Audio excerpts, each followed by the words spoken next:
Imagine a waiter that follows a line, avoid obstacle and stop exactly at your table by scanning a QR code. Today I will show how we built this line follower robot in our semester project. Hello everyone. This is our final project from Air University Islamabad Department of Mechatronics. My name is Muhammad Tayyab and this is a ESP cam based waiter robot with PID control system. My team members are Abdullah Iqbal, a project manager, Maaz Ali Khan, technical, and Muhammad Salar, integrator and the tester of our circuit. In this circuit, we have used ATmega, Arduino Nano, ESP cam, and other sensors for perfect working of our robot. Now I will explain every sensor and every thing I have used in this project. First of all, we will start from the sensors path. This is the HCSR04 ultrasonic sensor. It works like a bat. It sends out an invisible sound waves at 40 kHz. When the wave hits an obstacle, it bounces back. By measuring the time it takes for the echo to return, the Arduino calculates distance using the simple formula. The formula is distance equal time multiplied by the sound of sounds and divided by 2. In our waiter robot, we set the safety distance to 20 cm. So if anything comes closer than 20 cm, the robot immediately stops in obstacle state. When the path is clear, it automatically resumes line following. After that, we have a voltage sensor module. It is also called a voltage divider sensor. Its job is to measure a high voltage safety using Arduino, which can only read 0 to 5 volts. Inside it uses two resistors to divide voltage. For example, if we connect a 25 volt battery, the sensor scale it down to 5 volts or less than and before sending it to the Arduino analog pin. This Arduino uses this formula to calculate to read the current voltage. Actual voltage equal analog reading multiplied by the reference voltage divided by 1023, then multiplied by the voltage divider ratio. In our robot, we can use this to monitor battery level. When the battery level drops below 6.5 volts, the robot can stop and return to charging station automatically. So basically, this sensor let Arduino see high voltage without getting damaged. Now this is the current sensor, commonly the ACS712 module. Its job is to measure how much current is flowing through a wire without cutting the wire. Inside it, using the Hall effect principle, when the current passes through it, creates a magnetic field. This sensor detects that field and converts it into a voltage. At zero current, the output voltage is 2.5 volts. When current follows, the voltage goes above or below 2.5 volts depending on the directions. Arduino reads the voltage on an analog pin and convert it to the current using this formula. Current in amperes equal analog voltage minus 2.5 divided by sensitivity. For the 5 ampere version, sensitivity is 0.185 volts per ampere. In our waiter robot, we use this sensor to monitor motor current. If current suddenly spikes, it means the wheels are stuck or overloaded. So the robot can stop to protect the motors and battery. So basically, these sensors let Arduino see how much the power motor actually consumes. This is L298 dual H-bridge motor driver. Arduino and ESP cannot directly run DC motors because they give only 5 volt and at very low current. Motor need more power and current. That's where the module comes in. Inside the L298 chip works like two H-bridge, and an H-bridge let us control motor direction and speed. We connect motor power like 7.4 volts from our LiPo battery to 12 volt input terminal. Arduino send analog logic signal, not analog logic signal to INT1, INT2, INT3 and INT4 pins. These are the direction control pins, and the side PWM signal pins. You can see enable pin A and enable pin B. These are basically the shunt pins, but if you remove the shunt, you can control the speed of the motors. Enable A and enable B pins are basically PWM pins. By changing PWM's duty cycle for Arduino, we can control motor speed. In our Waiter robot, the ATmega 328P sends commands to L298. It drives the left motor and right motor separately. This differential driver is what lets the motor return left and right turn or move straight while following the line. So basically L298 is a muscle of our robot. Arduino is the brain, but L298 provides. Now we have decoder. This is an optical decoder, also called a interpreter, with an encoder wheel mounted on the DC motor shaft. Its job is to measure speed and distance traveled by the robot's wheel. Inside the encoder there is an IR LED on the one side and a photodiode on another side. The black encoder wheel has 20 slots. As the motor spins, the wheel rotates between the encoder. When a slot pass, IR sensor reaches the photodiode and it gives a high pulse. When the black part blocks the light, it gives a low pulse. So Arduino counts the pulses. More pulses per second means high speed. Total pulses multiplied by the wheel circumference give us exact distance traveled. In our Waiter robot, we use this for two things. First, closed loop PID speed control. If one wheel is slow, Arduino increases its PWM to keep both wheels equal. Second, accurate stopping. When the robots need to move exactly 1 meter to table, encoder tells Arduino when to stop. So basically, IR sensor follow the line, but encoder make sure the robot moves straight and stop at the right spot. After that we have IR sensors. This is a IR sensor array. It basically have five individual IR sensors mounted in one line under the robot. Each sensor has an IR LED and a photodiode. The LED sends out interfered light and the photodiode detects how much light reflected back from the surface. Black tape supports IR sensor, so IR sensor gives low. White surface reflected IR sensor light, so IR sensor give high. In our Waiter robot, we use this array to follow the black line on the floor. The middle sensors try to stay on the black line. If the line shifted left-right, the left-right sensor go low and Arduino turn left.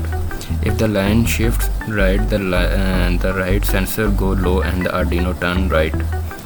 This is called differential control. By reading all sensors together, Arduino knows exactly where the line is and keep the robot in centered on it, even at turns and at curves. So basically the IR sensor is the eyes of the robot. Without it, the robot cannot see or follow the path. After that we have this part mounted near the IR sensors. This is a ball caster wheel. It is a small free wheel with a ball inside. It does not have a motor. Its only job is to support the robot and help it balance. When our robot turns left or right, this wheel rolls freely in any direction, so the robot moves and turns smoothly without getting stuck. We use two main wheels at the back for moving and this ball wheel at the front just for balance and support.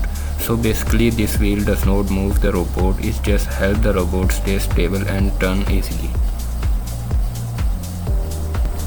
This is bow motor, also called a DC gear motor. It is standard motor in yellow color. Inside it there is a small DC motor connected to a gearbox. The gearbox makes the speed slow but very strong, so it can easily move our robot with weight. It has only two wires, red for positive, black for negative. When we give power, the shaft starts rotating. If we reverse the wires, it rotates in opposite direction. In our robot, we use two of these motors at the back with wheels attached. These are the driver motors. They move the robot forward and backward and in both right and left directions. Arduino cannot power them directly, so we use L298 motor driver as we studied before to control them. So basically this bow motors is a muscle of a robot. It converts electrical power into movement.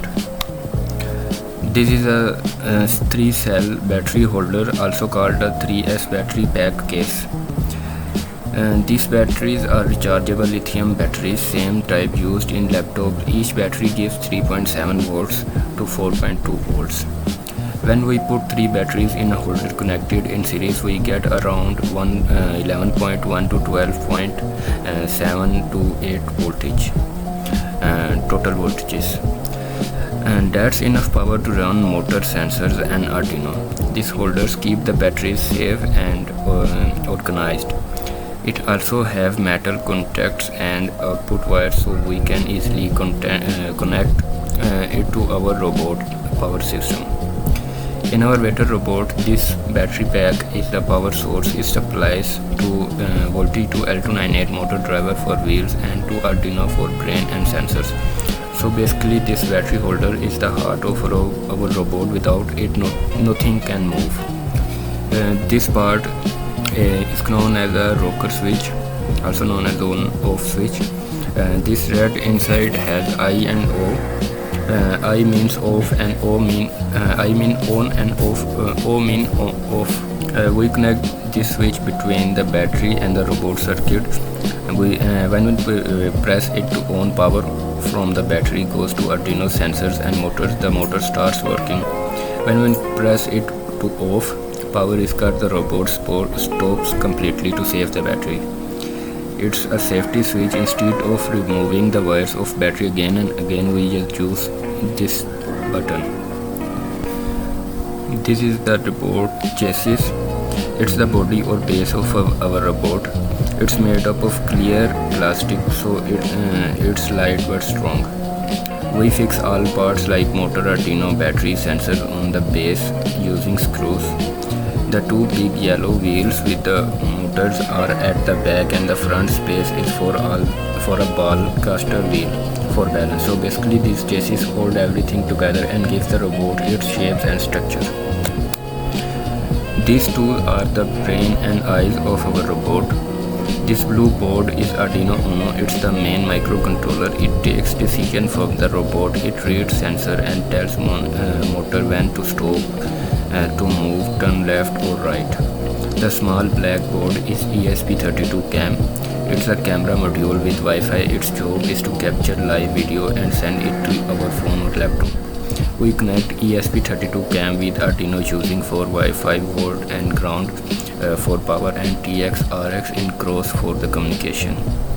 In our Vetter robot, Arduino controls the movement using IR sensors and motor driver, and ESP cam helps us monitor the robot live.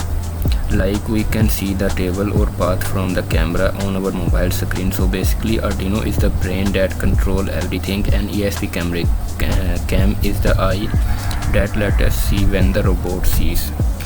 Now we have studied each component one by one, and now we will go through the poster. This is our line follower robot project diagram and the poster. On the left side you can see the robot design. Top has a flat tray for the food delivery.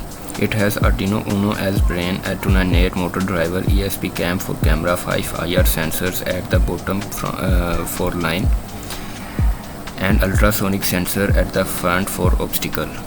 Center diagram show all parts are connected. IR sensor and ultrasonic sensors give input to ATmega 328P. ATmega sends commands to L298 motor driver to move from left to right DC motors. ESP32 cam is connected for table detection using QR code. Right side shows our project specs. 5-channel IR array for line, ESP cam for vision, PID control for smooth movement, and battery as power source. Bottom shows the robot statics. It starts line, follow line, stops for obstacle, detects table with QR, delivers foods, then return back. So basically this poster explains our complete robot design and working in one picture. This is our this is the working flow of our Vetter robot. First, robot follows the line to reach table. If obstacle comes, it stop. After QR code detection, robot deliver food with wait 5 seconds, then return back to the kitchen. This slide shows all software tools we used in our project development. Proteus VSM for circuit stimulation and testing before hardware. Arduino IDE for ESP-CAM firmware, and Atmos Studio 7 for Atmega 328p coding. SolidWorks for 3D chassis design, for state machine and block diagrams, and Microsoft Excel for Gantt chart and budget tracking. These 6 tools help us in simulation, coding, designing, and project management. This is our budget section. Total project cost was 6,330 rupees. We spent 45% on electronics, 20% on power, 15% on chassis, and 20% on sensors. Our essential budget was 6,500, so we saved some. This is project timeline and team. Project took 14 weeks and 4 team members. The Gantt chart shows tasks from planning to final testing, and the bottom cards show team roles: team lead, project manager, technical, and tester. This is our complete circuit diagram made in Proteus. Left side has Arduino Uno as main controller, center has ESP-CAM 32 for QR detection, and bottom shows ultrasonic sensor and encoder. Right side shows LCD display and buzzer for output, and top has motor connections. This is our PCB layout design made in Proteus. Top has motor driver section, center has Atmega 328p and ESP32 def kit. Left side has LCD footprint, green lines, and copper traces that connected all components on the board. This is the PCB to the surface method. We printed PCB layout on glossy paper and placed in the copper board. Then we used iron at high temperature to transfer the ink traces from paper to copper. After this, board goes for etching to remove unwanted copper.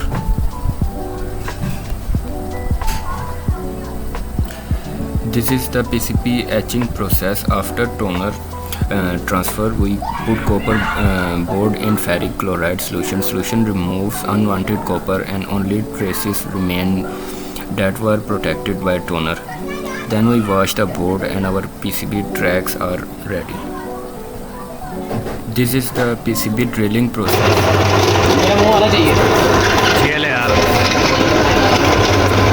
We drill holes on PCB for components. We use drill machine with 0.8 mm bit for precious hole. These holes are for Atmega, ESP32, motor driver, and each other components mounted.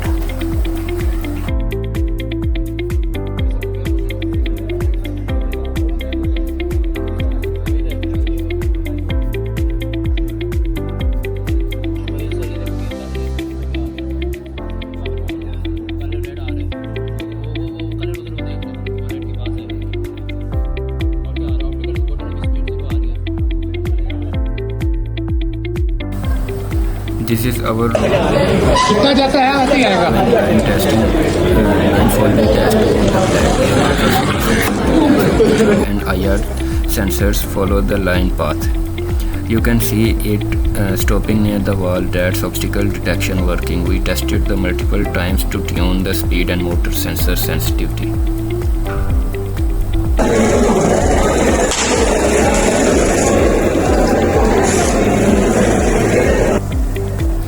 This is our final assembled robot. Yellow chassis had Arduino Uno, ESP-CAM, LCD motor driver, and ultrasonic sensors, all mounted, and battery holder at back power the system, and front ultrasonic sensor handle obstacle detection. After all testing and PCB soldering, this is the final working prototype.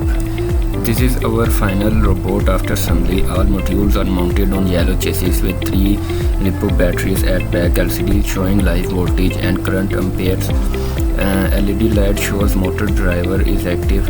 Center has Arduino, and right side has ESP-CAM and front ultrasonic sensor for detection. So this was our automatic smart robot project. If you like this video, please hit the like button and subscribe to channel for more projects like this. Thank you for watching. See you.